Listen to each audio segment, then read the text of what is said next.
There's nothing like making artwork with your loved ones, and today we're gonna do just that.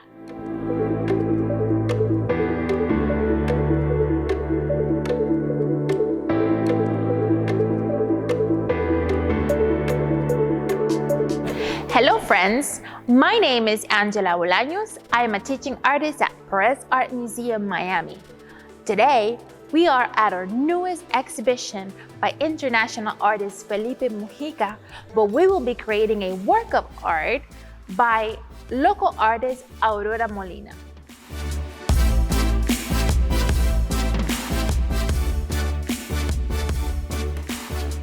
Aurora, thank you for joining me today for the second Saturday DIY video. And we are in the best spot in the museum for this, or for our conversation. This is the exhibition of Felipe Mujica's artwork, and we can see all of these banners around us. Can you tell me how that relates to your work and fiber arts in general? And he has collaborated with the Miccosukee community to create these banners. How can you connect that to your work? So fibers come from natural fibers to process and woven materials out of those raw materials. Mm-hmm. So I've gone to different places where I have learned the process from the scratch, you know, from like collecting the cotton to processing to then shredded to make a paper, any kind of woven material. But what I like about these experiences is that I insert myself in these communities and understand this is a livelihood. So what I find very interesting in this show in particular is the connection to something that we have that it's sort of like very native to Florida, that we understand it as a citizen of the city.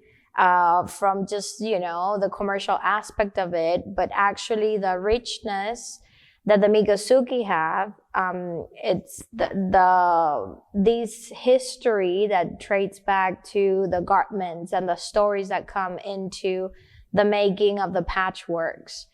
So I do appreciate a lot seeing these, and I love the connection with the artisans and the tribe, and how the artists have chosen to give ownership to something that legitimately belonged to them. So it's something that I do often. I go to these communities, I connect with them. It's a project that may take 2 or 3 years. We become friends.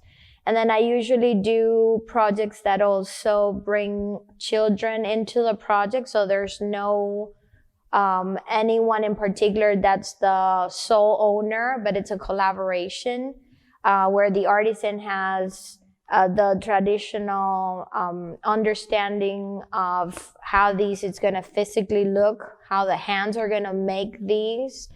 Sometimes it's like a 7th generation of the artisan creating these pieces. Then they are inspired by the kids' work, who are the ones that I teach. So it becomes this sort of triangle. And then the kids also, which I think it's going to happen here, hopefully, it's that we inquired about the history that we have in our grounds, you know. What is it to come to the museum and see these and then go and do your research? Or go to the craft markers, to the Miccosukees, and then appreciate these for what the value that it has, the historical values that it has. And one of the things that we are actually going to do after this visit to the museum and seeing these wonderful banners is that we're going to make our very own quilt, which is a little bit different than the banner. We'll talk about that once we get to your studio, because we will go ahead and create that activity at your studio. So stick with us, stay with us, friends, and we'll see you in a little bit.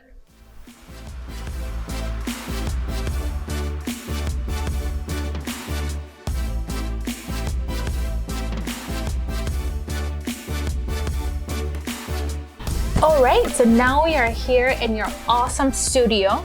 And we have all of our materials ready, and we're gonna go ahead and get started and start making our quilt panels. The materials we're using today are fabric, so it can be, this is a piece of canvas, but it really can be anything that you have at home. It can be an old shirt, it can be a sheet, a bed sheet, anything that you can find. We have some needles. These are for adults, but there are needles for kids. They're made out of plastic, so you can use anything that you can either have for kids or for adults. We're going to embroider on paper. So we printed out some images that we found, different images that we found that were really impactful for us, but you can print anything that you have at home, a picture of grandpa, grandma, your favorite aunt, anyone that's special to you. We have fabric, another kind of fabric just to create some contrast, some cutout shapes that we cut out earlier, and then some beautiful, colorful yarn. And then the last thing are gonna be scissors. I have grown-up scissors for me, and then I also have smaller scissors if I were to have somebody that's younger, and these are easier for them to use. So I have two different panels. This piece is about 8 by 10, which you can either measure with a ruler, or I literally just used a piece of paper, put it on top, traced it, and measured. All right, and then I always work on my composition.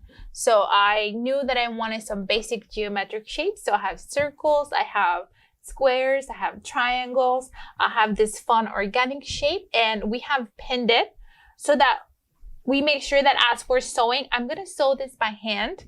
So as we're sewing, then I have them in place and I don't have to worry about fixing them again. And then on this side, I'm gonna do a fun design and I'm gonna sew it as well. What are you gonna do for yours? I'd love to select photographs. Every time I work on a quilt, I try to bring that memory aspect into the quilt making. But anyway, a quilt, it's a quilt, it's a quilt.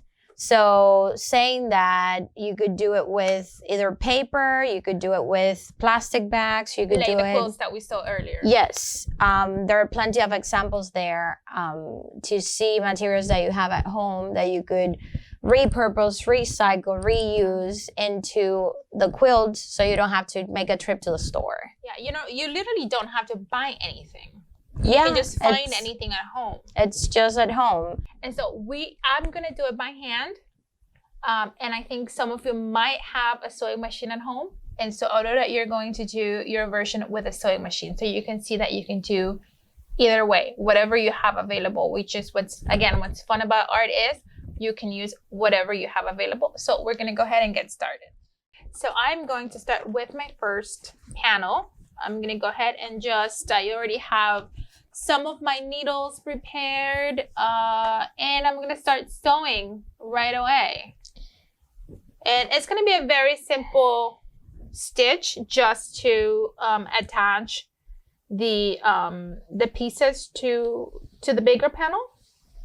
And I'm gonna try to do all at once, but if I have to make if I have to, with the thread, I'm gonna try to thread everything together.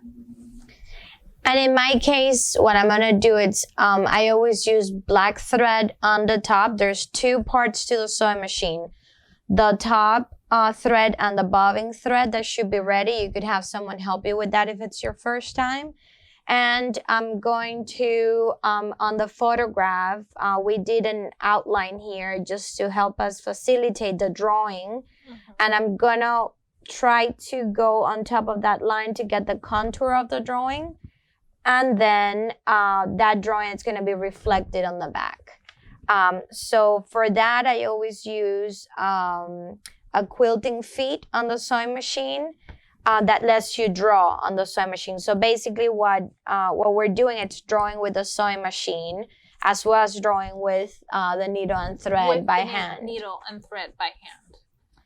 So I'm gonna get started here. I start with always with the contour, so the photograph gets attached to the fabric and it doesn't move. But you could also pin it, like Angela and we have here. We pin the shapes down. And it just makes it easier when you also just to remember what your original composition was. So I'm going to just go ahead and going to continue by hands while Aurora is using the sewing machine.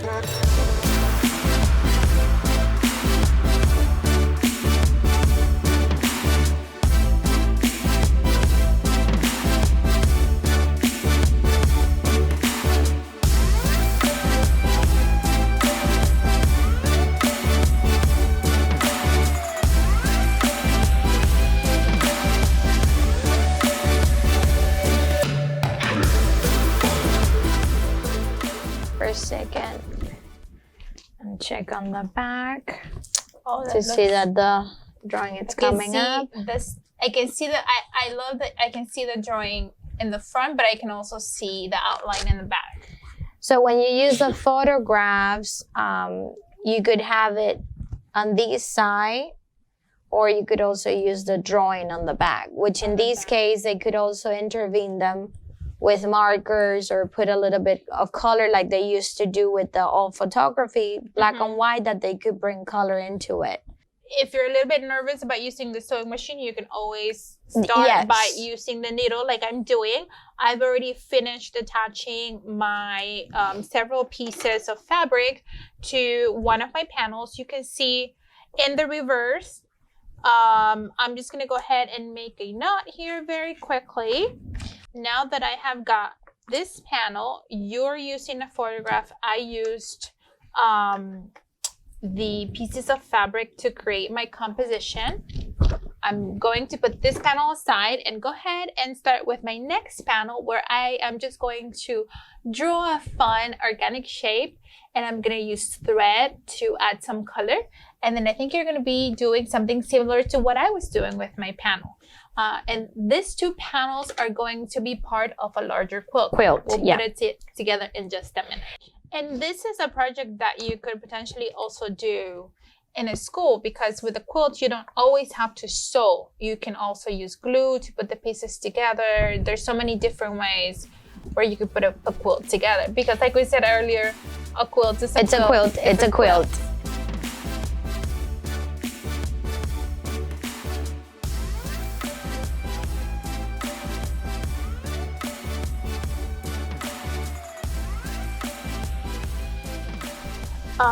And this is just a very simple design that I created with a Sharpie, but I also know that there are fabric pencils that you can use if you don't want to leave a really dark mark. I don't mind, because this is just a creative quilt panel that I'm making. I'm not going to use this as a quilt. I'm not going to wash it, but if it's something that you're making that's just a little bit more to use at home, you may want to use something that's not a Sharpie. Right. The way we're doing it, we're making an artist quilt. Yes. So the functionality part of it, we're not strategically thinking of it. Mm-hmm.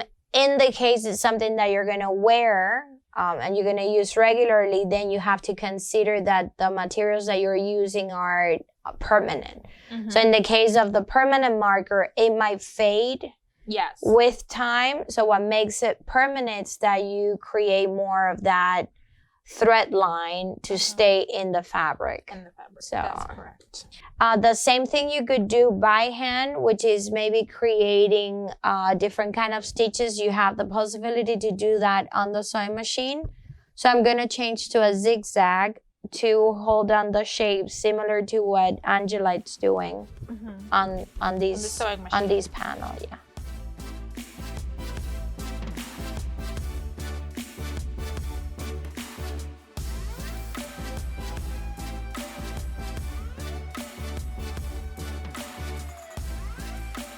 Right, so you can get the idea of where I'm going. I'm going to finish this later, but I already have one that I pre-made, so you can see a completed work. I'm gonna put this aside for now.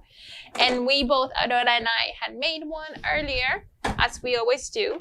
And you can see that I have two completed panels, one with a picture and the shapes that you were working on. And you can see the difference on the stitch work here. This I did by hand, this you're doing it with the machine. So it also is a matter of preference. If you have a sewing machine, whatever you want to do. Or combining both. Or you can combine both. It's your work of art, so anything goes. And then we did the stitch work by hand. We put the panels together. You can also do this with the sewing machine. And we added, in this case, a piece of fabric inside. This is a heavy coat that I had, but you can also use a little bit of pillow stuffing. So those pillows that you're getting rid of, or the cushions from the patio chair, you could save them, reuse them, and this becomes the pad. Just sort of like the padding that you can put inside. And so in the case of Angela, we use a thinner coat. Here it's thicker, and you're gonna see in some of the other examples that we have given how that creates a different texture. So you could have something simple where the line here, it's the one thing that stands up, or the negative space. Yes. In the other one when it's quilted. So.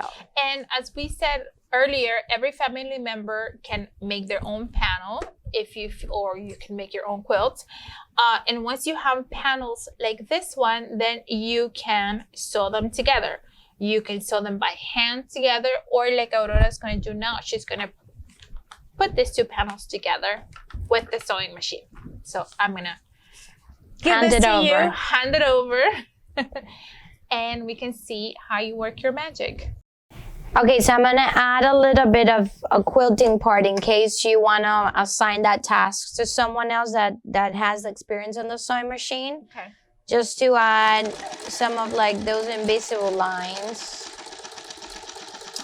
So you could use a zigzag or the straight stitch and move around.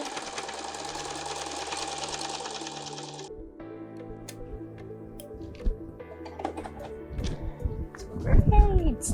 And this is our finished product. I am so excited and so proud of it. Thank you for joining us today, and remember to use #PAMMDIY to show us your creations. Till next time.